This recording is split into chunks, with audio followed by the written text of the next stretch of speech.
Good morning, good evening, good afternoon, ladies and gentlemen, which part of the world you are dialing in from. Such a pleasure having you here. We have someone that I've got great regards for. My name is Gaurav Arora. I'm a part of xMonks that brings to you world-class coaches, thought leaders, and experts from various walks of life for personal transformation and leadership development. And every month, twice a month, in fact, we bring to you coaches, we bring to you business consultants who are doing some really amazing work in the space of coaching or mentoring.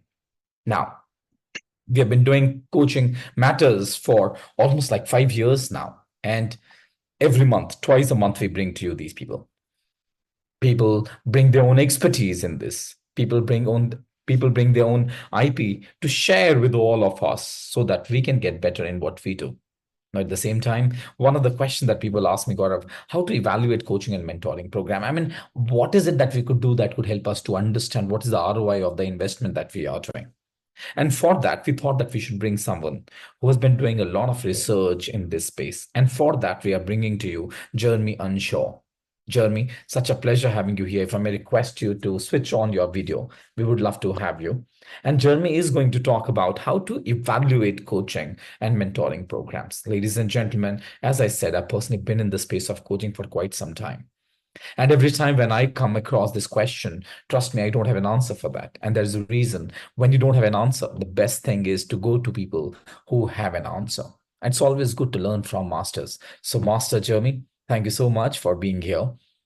Looking forward to understand how you evaluate the coaching and the mentoring programs. What are the different tools that could help us to understand the ROI of the investment that we are investing on people when we are investing in the coaching programs or mentoring programs?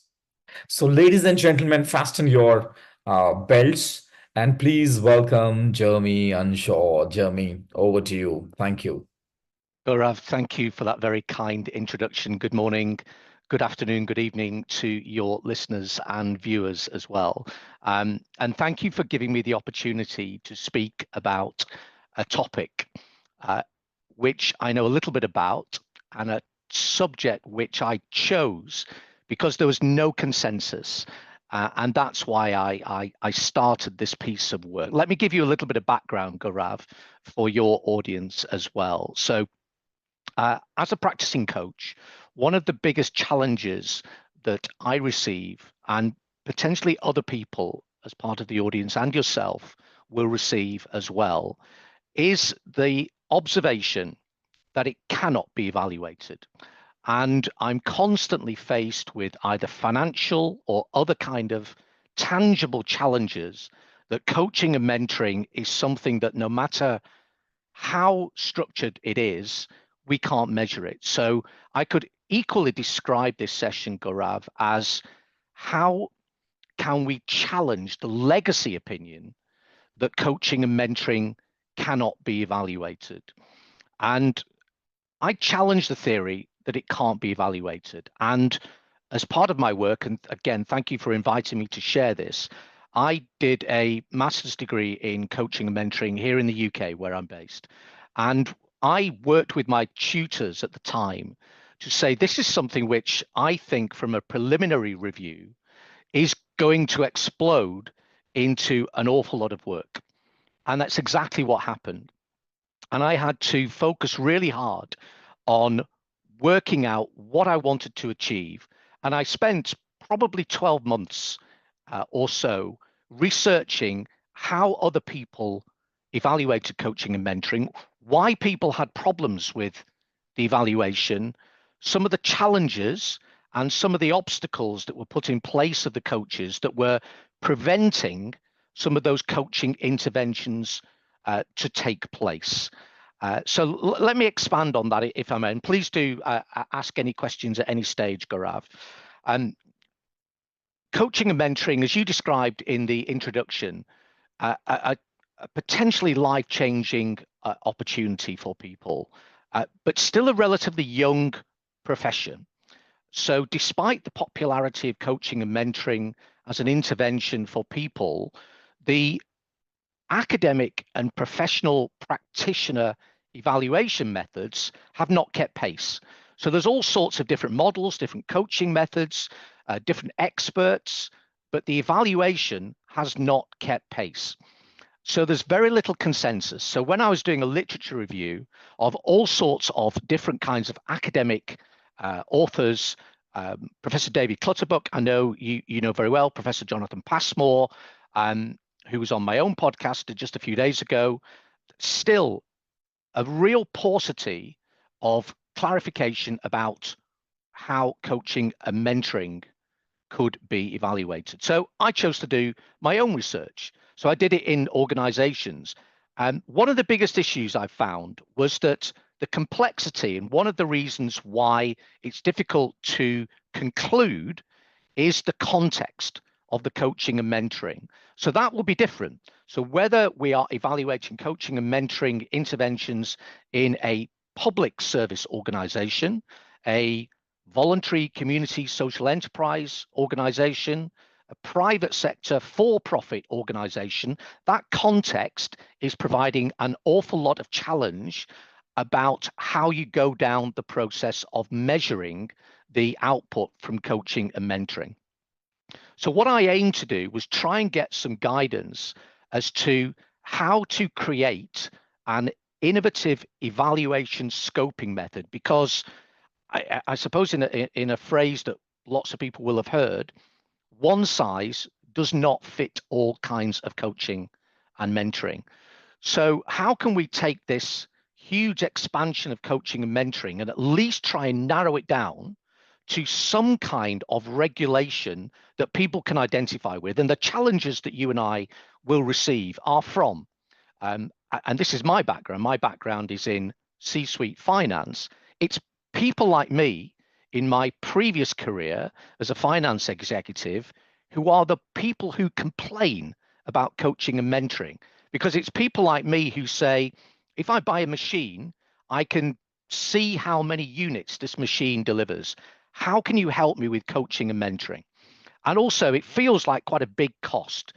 But in reality, the cost of coaching and mentoring in an intervention across an organization, and I'll give you some statistics later on, Gaurav, as well, can be absolutely minimal compared with the cost of actually engaging with our colleagues in the first place. So I aim to form this engagement with an organization, and that's the real first step. Who are the stakeholders and what is the context? Because if we don't get that right, we're going to enter into an unscoped, loose around the edges intervention, and it's almost guaranteed to fail. So we have to have, and what I've developed my own copyright trademark model, which is, let's talk about a specific model, and I call it my ball model. And a lot of my own models tend to revolve around sports here in the UK. So what does my ball model stand for? The B is bespoke, and that's a real critical element. Every engagement I do in coaching and mentoring is bespoke. So we work out the context, we work out what the objectives are of the organization. We pay attention, that's the A, attention to the purpose of the coaching and mentoring. Why are we doing it? Because I think we need to move forward from examples of coaching and mentoring where it feels like the next big thing because we've done other things before that haven't worked. So let's try coaching and mentoring. That's not enough. We have to work out, what are you trying to achieve? Is it individual? Is it societal? Is it organizational? Or is it something else? What are we trying to achieve? The first L is link. Link the strategic objectives to the desired outcomes. So unless there's no linkage, unless we're not aligning the objectives, the vision, the mission of the organization with the coaching and mentoring, we're going to go into a huge void in the middle called the coaching program. And we're bound to fail in that void. And the second L is listening. Listening to how the client determines success. So I might have some views, you might have some views, Gaurav. What does the client want out of the program? So that's my ball model. How do we actually put that into practice? We create a formative and innovative engagement scoping structure, where we put that kind of analysis into the program. We work out who we want to touch with the coaching and mentoring. Is it everybody? That's my personal opinion, is that coaching and mentoring, if we're really evaluating how it works, it should touch everybody one way or the other in an organization. And that might be directly with colleagues who then become internal coaches and mentors for other people. So can we touch everybody in the organization? So we need to decide what we want to achieve beyond financial metrics, because financial metrics, due to the context of an organization, might work in some organizations. In a lot of organizations, it just will not be enough. So to advance the evaluation, you need those collaborative partnerships between the stakeholders, the coach or coaches, and the colleagues and the people, the subject of the coaching and mentoring. And I think it was Megginson, an academic author, who described that in order to advance the coaching evaluations, in order to progress how worthwhile people see coaching and mentoring, we have to work out what that success criteria is. And I call it my PASS model. We have to have progress against strategic success. And that you can do with pie charts, you can do with analysis, you can do it verbally. But what has to be clear at the outset, not 6 or 12 months in, when we're just about to get some results back, for example. Jeremy, you said progress against? Yes, progress against strategic success. And that's that linkage again, Gaurav. It's what is the organization trying to achieve? Are we emphasizing individuals? Are we emphasizing teams?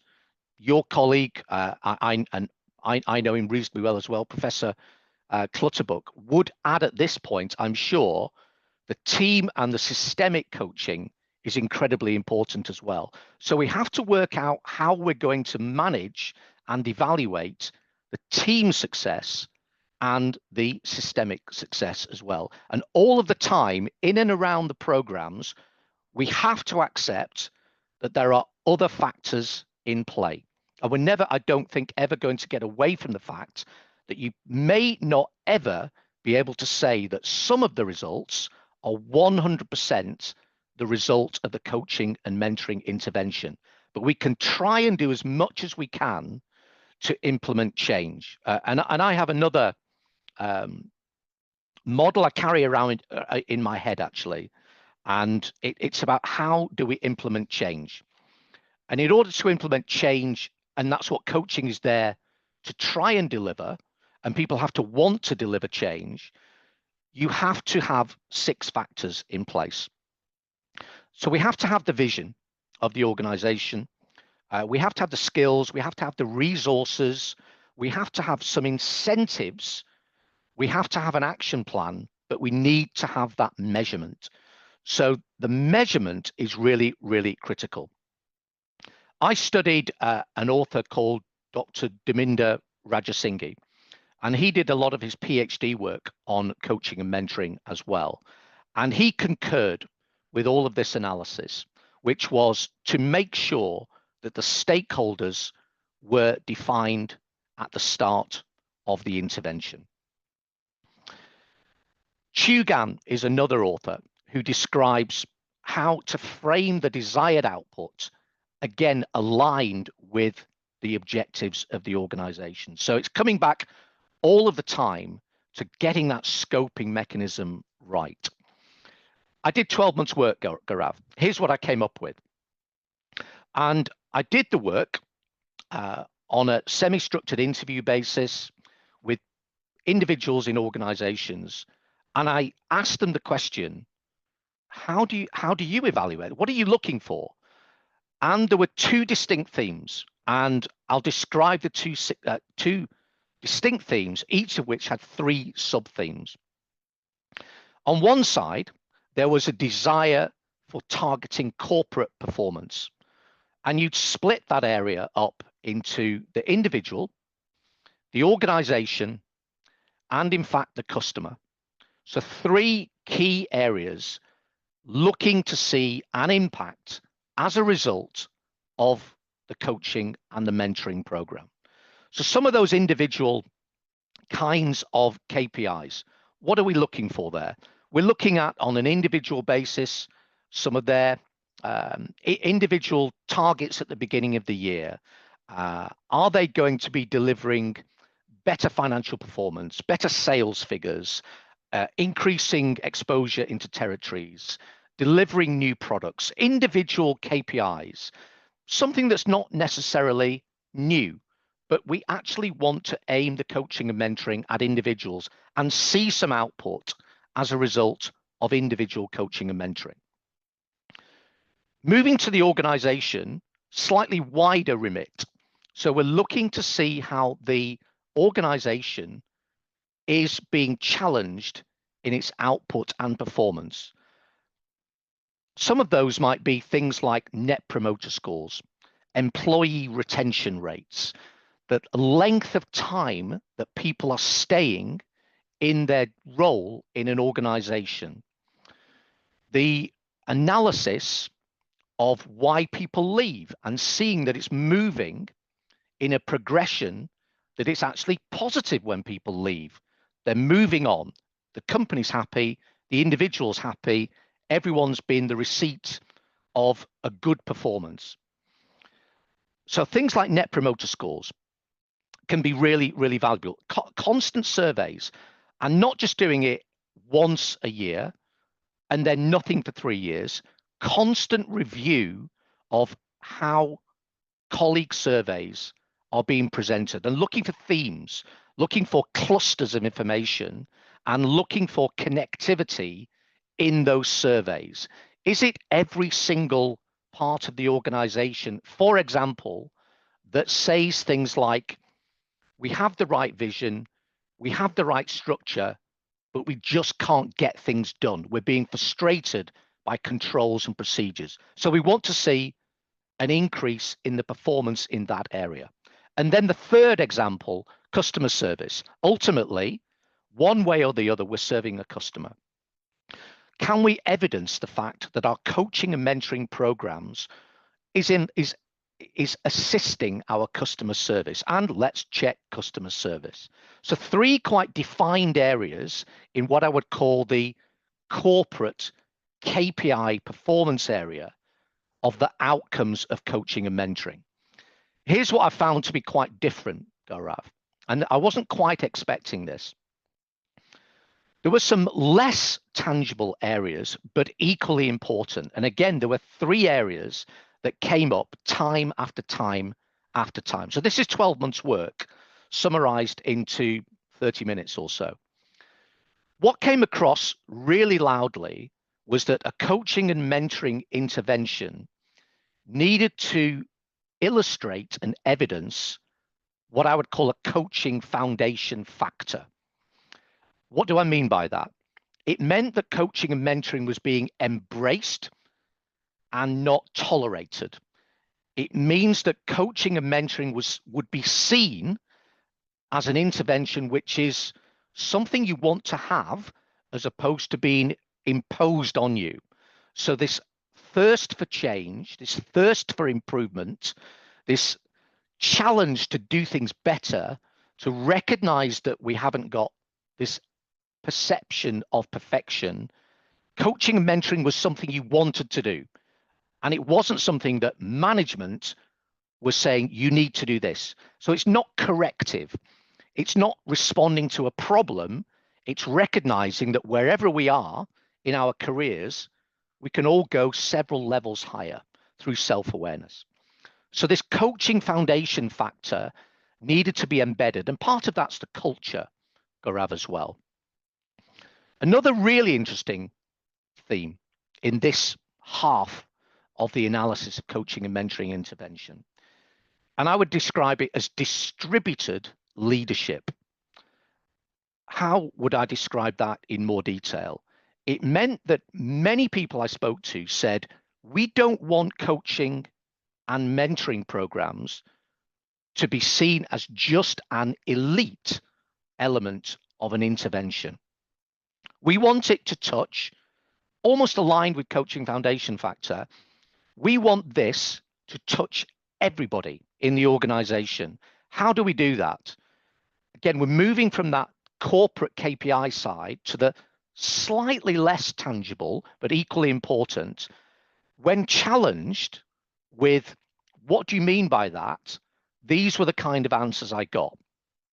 We want people to display the values of the organization, and we want that to be displayed whether you are the chief executive or the apprentice on day one. And you can be a leader as an apprentice on day one if you adopt the leadership values and the culture of the organization. So, for example, trust, respect, kindness, those three, for example, and you can do that on day one. And you can do that if you're the chief executive as well. So they wanted coaching and mentoring to emphasize culture and values of an organization. And you would evidence that again through surveys, through just behavior analysis as well. How do people behave with each other in an organization? And this concept of distributed leadership also surfaced another element called obliquity. And this came up a couple of times as well. What is obliquity? It's where the business goals are achieved best actually through indirect means as opposed to direct. So it's not training you to be a better finance person. It's not training you to be a better salesperson. It's educating you to be a better person through distributed leadership, values, and culture. And therefore, you would adopt a better culture throughout the whole organization, which indirectly allows you to have a better organization to achieve your objectives. So that was concept number 5, Gaurav, distributed leadership. And then perhaps the most surprising for me, perhaps recognizing that some of the organizations I spoke to were in the, let's call it a not-for-profit area. They said, well, coaching and mentoring ultimately has to address societal issues, because why are we here? And this is perhaps more suited towards voluntary community social enterprise organizations. But they said, I'm here not to make a salary's nice. I'm not here to necessarily make a lot of profit. What I am here to do is work in the health sector, the housing sector, the education sector. I want to see what I'm doing making an impact on societal deficits. So that was quite a surprise for me. And I think the most difficult one to say that coaching and mentoring really delivered on that. How can you do that? But they wanted to, it came across loud and clear, is that this was a recurring theme. So the analysis I did was called the Braun and Clark methodology of collating information, which surfaced these 6 key areas. So the fact that these conversations have made my 6 key areas reflects the fact that it came up quite often. And this idea of societal deficit linked with distributed leadership, linked with coaching foundation factor, was something that they wanted to see on that targeting indirect values and indirect behaviors. So really, really clear 6 themes at the end of the process: individual, organizational, customer service metrics, societal deficits, distributed leadership, and coaching foundation factor. And giving those to our stakeholders, recognizing the context of our intervention, is something which you can discuss right at the start of an engagement. And actually, I've been in a situation where I've presented this and it's actually been too much for people to understand. And it has been, I'm not sure about that. And that is good for the client because they're not quite ready for it. And it's good for the coach. Otherwise, they're potentially wasting their time. Here's another analysis, perhaps bordering onto the how do we convince those irritating finance people and people directors, for example, who are looking for something tangible. I did a proposal last year for quite a big organization to do a coaching and mentoring program. And this was an organization with 300 to 400 people. It was spread across, in this case, the UK, and they wanted it to touch one way or the other everyone within the organization. So it wasn't an elite leadership team, because you and I probably both know, and listeners would know as well, if you're delivering coaching and mentoring to the top 10 people in an organization, my first question is, who's number 11? Because if I'm number 11 in the organization and coaching and mentoring is being given to the top 10, I'm annoyed that I'm number 11. So this was a very clear output from the organization in question. And my response to that was, this is how we can do it. First of all, we can have external coaches and mentors working with people in an organization, but with the specific outcome that those coaches and mentees who are receiving the coaching and mentoring in the first instance become your advocates within the organization. So you're effectively training more and more people in those 6 key areas that then display all of that coaching and mentoring and work with everybody within the organization. Here's where it got quite interesting, because in the first instance, somebody would say, well, how much is this going to cost? And this was a 3-year program that was implemented. And it doesn't really matter how many thousands of pounds it was. We did it on a regular basis. We wanted to make sure it was constant. So we invited guest speakers into the organization. We did different styles of presentation. So we always had the next thing happening in the coaching and mentoring. We wanted to attract people to the coaching and mentoring program. But there was still this voice from the organization that said, let's call it £20,000 a year, something like that.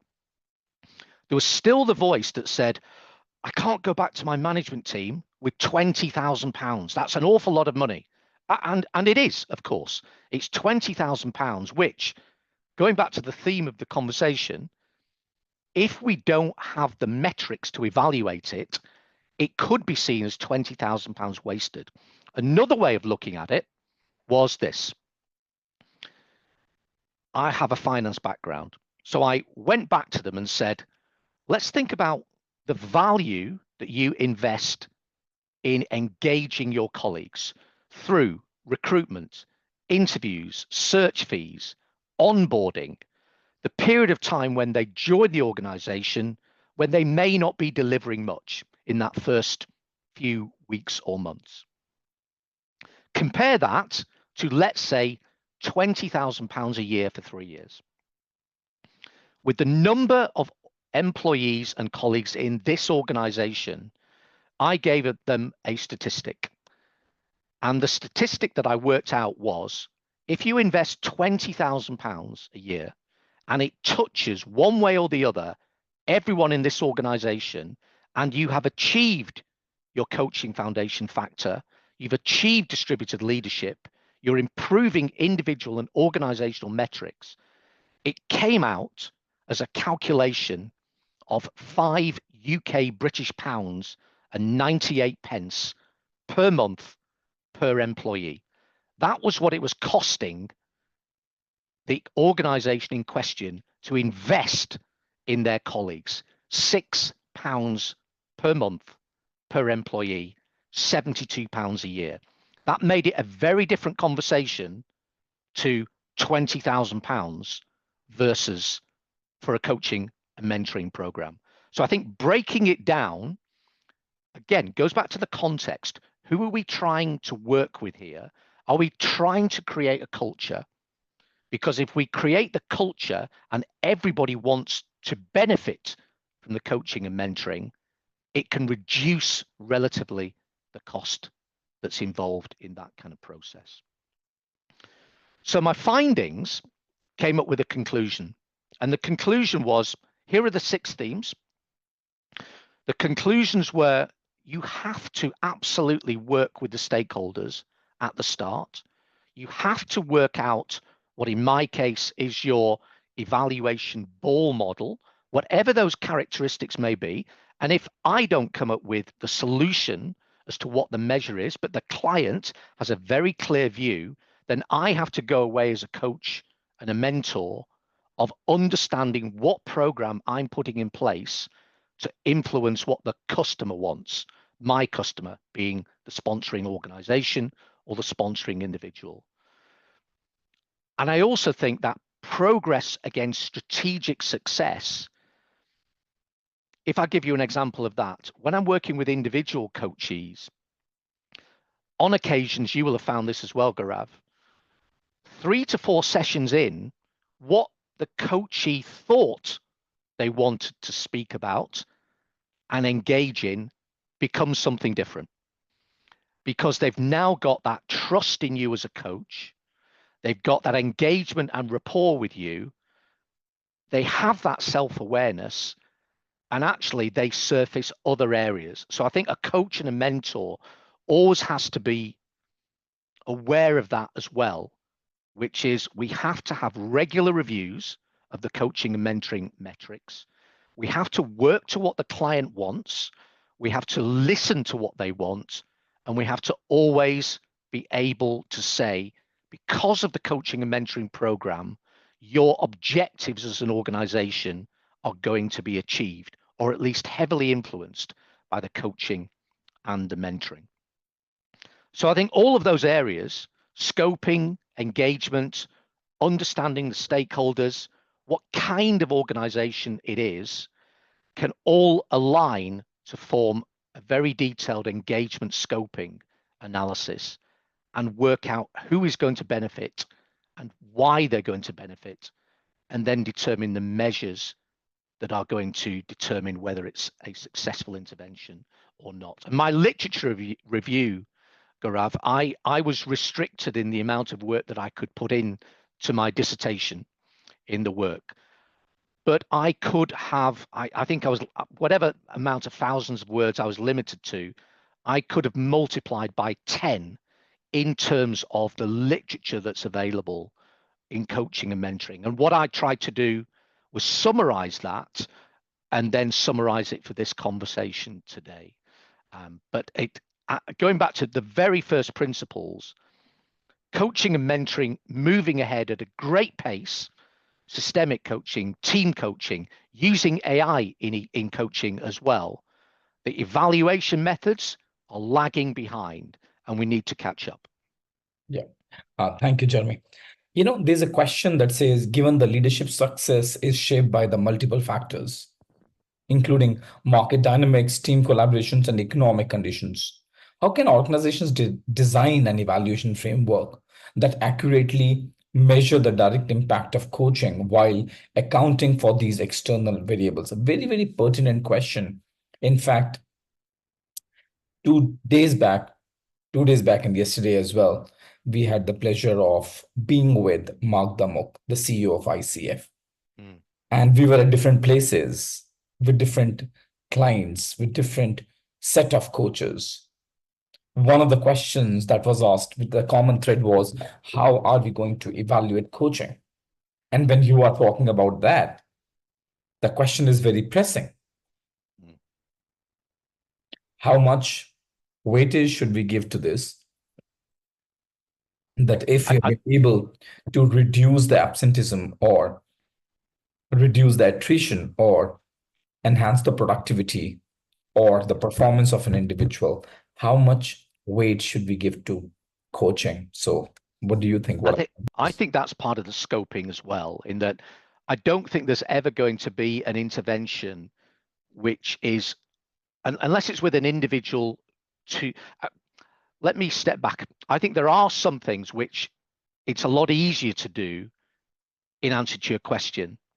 So, for example, if it's a very specific set of circumstances, perhaps with a team and perhaps with an individual, where there's a very specific opportunity for change, and I object to calling it correcting a fault.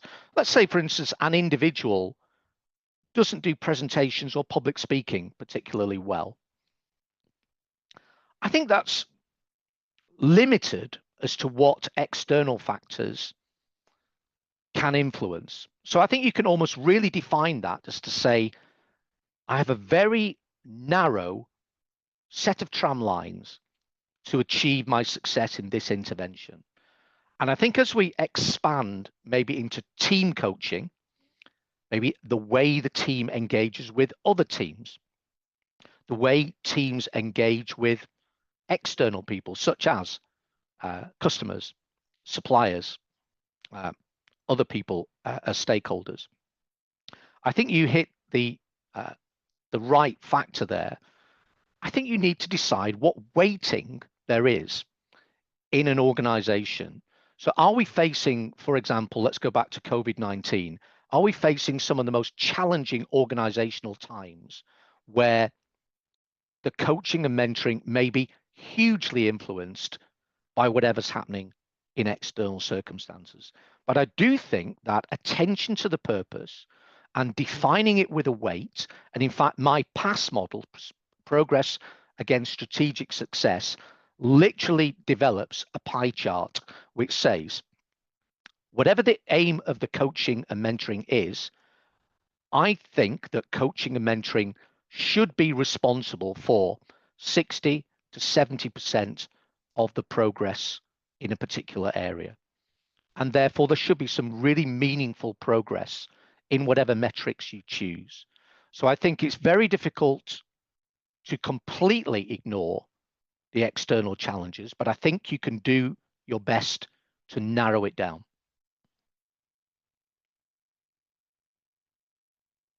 Yeah, I think in this conversation, what I'm really loving is the kind of focus that you have invested on when you're saying that getting the one was the linkage part that you spoke about.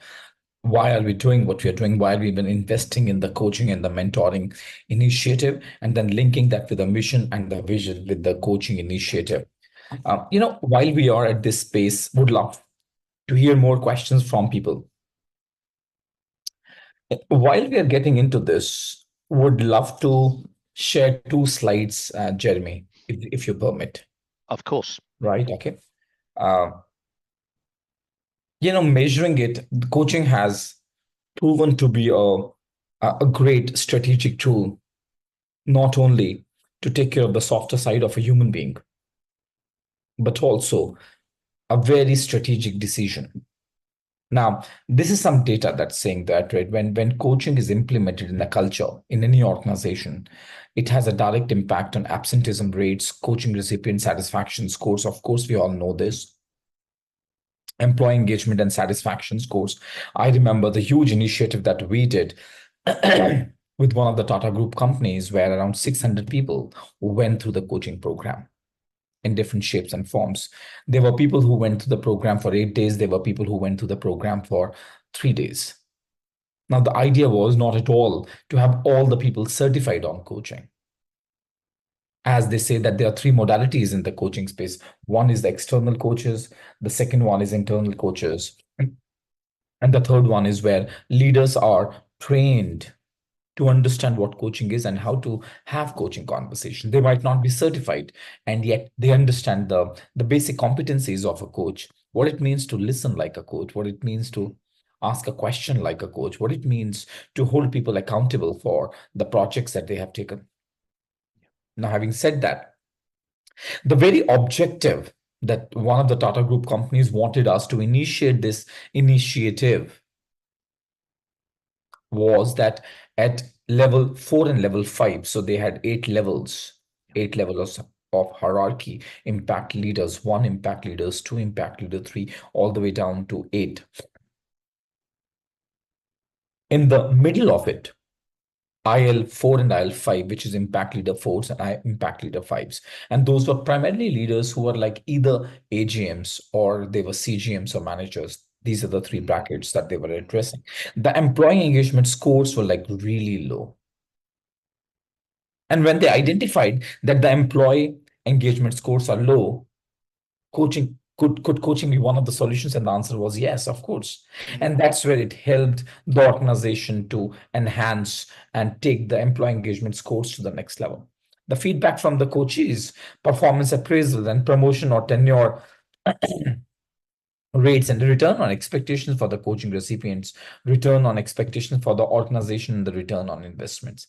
Now, I would love to talk about when we are planning, as what Jeremy was talking about, when we are looking forward to put a right scope in the game, only then we'll be able to measure it. Otherwise, would you measure communication as a way for your success? The answer is no. Would you measure, how would you measure English as a language? How would you measure mathematics as a subject? How would you understand the basics of what it means to treat the other person with grace and dignity?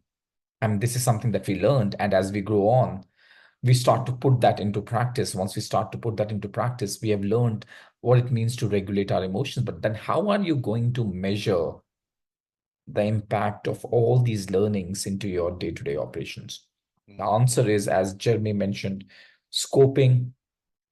I mean, scoping the expectations, putting the scope of the project that we are putting into really clearly. Why are we doing what we are doing? So as I mentioned, that how clear are you of the vision of the organization? How clear are you of the mission of the organization? What is the business case? I mean, why are you even investing in coaching and mentoring in the organization that you're a part of?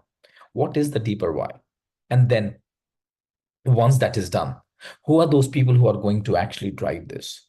As an external partner or as an external coach, it becomes extremely difficult to drive that initiative in the organization. We need somebody from that soil who's willing to hold that, who's willing to hoist the flag of coaching and mentoring in that organization. Only then it's going to work. And when people ask me, who should be these ambassadors, I tell them these are the people who are highly influential in the organization. They have a say in the organization, who has from whom we have already got the buy-in about coaching. You cannot have somebody who's anti-coaching driving this initiative. It's not a declaration of a war that somebody is playing a game that coaching does not work, and you are investing your um, time and money and energy to drive that initiative. This tug of war is not at all going to deliver results. And that's where what Jeremy was talking about, put the metrics and analytics in place. And from there, train and develop coaches, volunteer participation. It should be a phased approach and patience and flexibility. And as they always say, that unless you're willing to celebrate, it's not going to go anywhere. So just make sure that the small initiatives that you are taking and you're putting that into practice. How are we going to measure that? What are the measures that are going to help us? That's going to give us an evidence that coaching is delivering the results. It could be as simple as today in the morning, I was talking to someone, and this gentleman is saying that how coaching is assisting him to take care of his anger issues. Now, just imagine if you can only reduce your tendency to get angry in a conversation. If you can reduce that, how is it going to improve your, how is it going to improve the quality of the relationship that you would have, not only at work, but with your family members as well? mm, Now, having said that, would it have an impact on business? My answer is yes. But how are you going to evaluate that? That's a question. That's a question. You know, every time when I look at myself, every time when I get into a small kind of a tussle, it screws up my whole day. So that means if only I can have a conversation with someone that could assist me to relook at the situation through a different lens and relook at the way I could actually handle that conversation. So I'll take a pause here. I would love to hear the question that you may have or any other comment that you have. We have got a lot of people. Abhishek are there, Anjali is there, Daisy is there. Daisy, ma'am, good to see you. Krishnamurti is here, Paramjit Singh ji is there, Feral is there, Sudhir is here, Shankar is here, Jyoti is here. Quite a few people are here. Laurie Jackson is here, Paula is here, Mary is here, MP is here, Mega is here, Pavan is here, John is here, uh, Prabh is there, Satish is here, Shanti is here. So I can see there are people from different nationalities as well. Chris is here. Jonathan is here, Vishal is here, Vamsi is here. Quite a lot of people we have from different nationalities. I would love to hear what are your questions? What would you like to ask the master? Let's ask a lot of questions so that we can learn from Jeremy.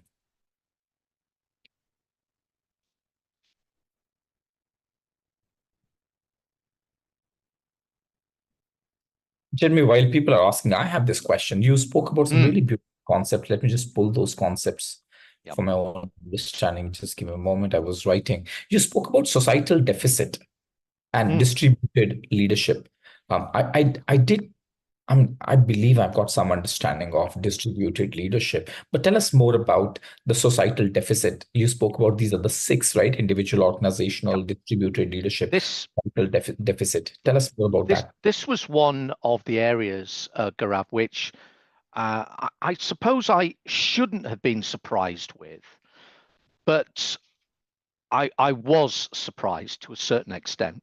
And I'm just doing a couple of notes. I'll just actually look at my dissertation in front of me.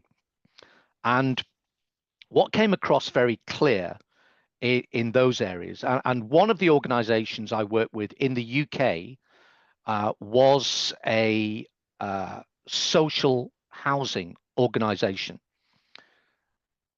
And I spoke to the leaders and the directors of that organization together with other organizations. So this was a theme that was strongest in this kind of organization. Uh, and in probing the kind of people who worked for this organization, they had a very strong moral reason why they worked in this sector. So what they wanted to do, yes, as we said before, they are earning some kind of compensation, but overwhelmingly, what I was hearing, and this was a real connect between the management and the colleagues, was we actually have a job to do in the UK, which is to create a solution for the fact that in the UK, we don't have enough houses for people. So we're not building enough, and we're not building enough to at the right level to enable everybody to have a house. I've gloriously simplified the issue, but the societal issue was the organization in question really does have an objective which is ultimately set by the government, and the government responding to a societal deficit which is everybody should have a roof over their head. And this organization is part of the solution to be able to do that.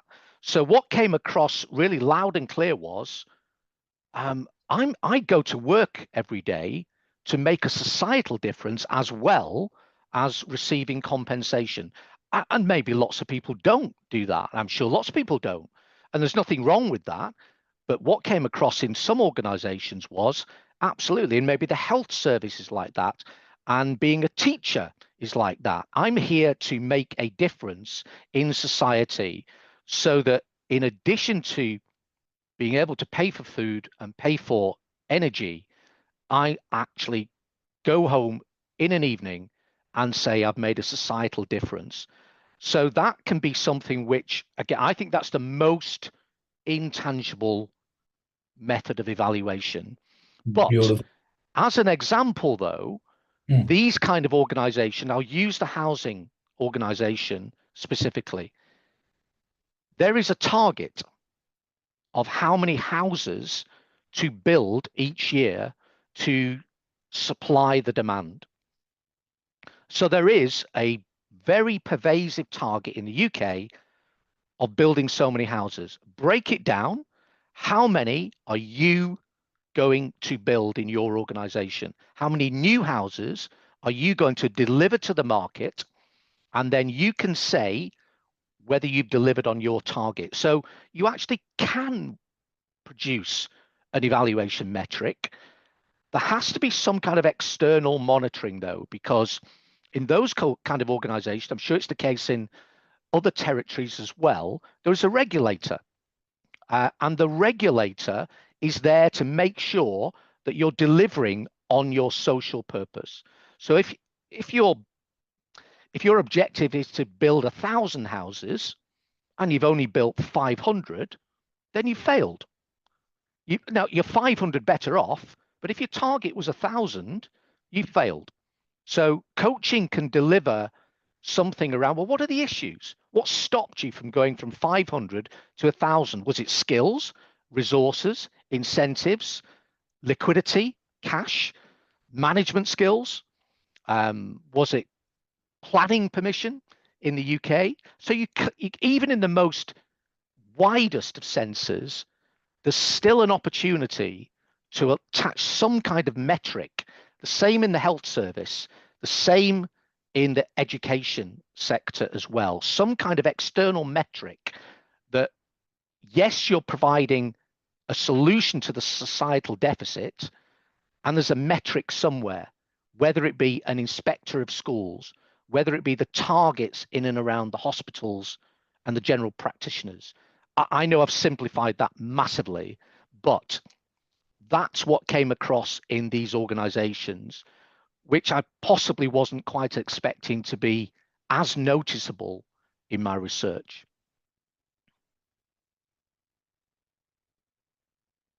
And this is so beautiful. We have got a couple of questions. I'm just being mindful of time.